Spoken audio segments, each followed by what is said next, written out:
The Lord be with you. A reading from the Holy Gospel according to Matthew.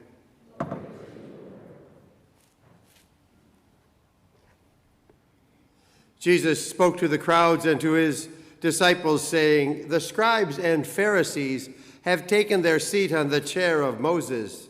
Therefore do and observe all things whatsoever they tell you, but do not follow their example. For they preach, but they do not practice.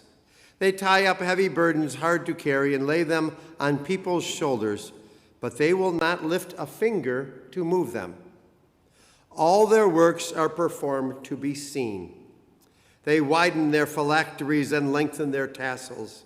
They love places of honor at banquets, seats of honor in synagogues, greetings in marketplaces, and the salutation, Rabbi. As for you, do not be called Rabbi. You have but one teacher, and you are all brothers and sisters. Call no one on earth your father. You have but one Father in heaven. Do not be called master. You have but one master, the Christ. The greatest among you must be your servant. Whoever exalts himself will be humbled, but whoever humbles himself will be exalted." The Gospel of the Lord. Praise you, Lord Jesus Christ.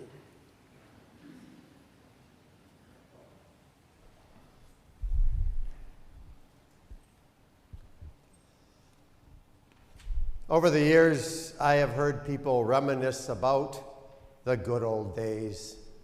They talk fondly about old Monsignor so-and-so who was their pastor when they were a kid. They talk about how tough he was. He ruled with an iron fist. His word was law, and there were no questions. It was his way or the highway, no exceptions. Ah, the good old days. It should be like that. That was until they needed a little bit of leniency, or some member of their family did. Then suddenly old Monsignor so-and-so wasn't spoken of so fondly. Old Monsignor so-and-so became a so-and-so, if you know what I mean. Last week we heard the Pharisees ask Jesus what was the greatest commandment, and Jesus named two. He said, love God and love your neighbor. Those two commandments fulfill the law and the prophets. It all comes down to love. Now, that was a problem for the Pharisees. We hear a lot about the Pharisees. We hear them mentioned a lot. That was a group within the Jewish society, and they were distinguished by their strict observance of the law. They could be a little bit self-righteous because they felt, hey, we're the ones keeping the law. What they did is they specified every detail of what you had to do. They determined how many times you had to do something. They set limits so you would know when you fulfilled the law. They did what they built a hedge around the law so they know they kept it. They would go a little bit further than the law so that they know they had kept the law. They kept adding more and more laws. By the time of Jesus, they had gotten up to 613.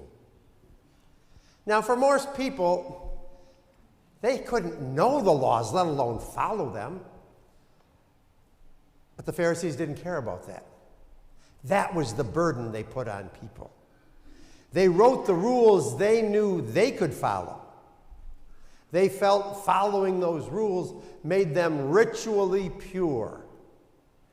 They did that. The hardship it put on others didn't matter to them.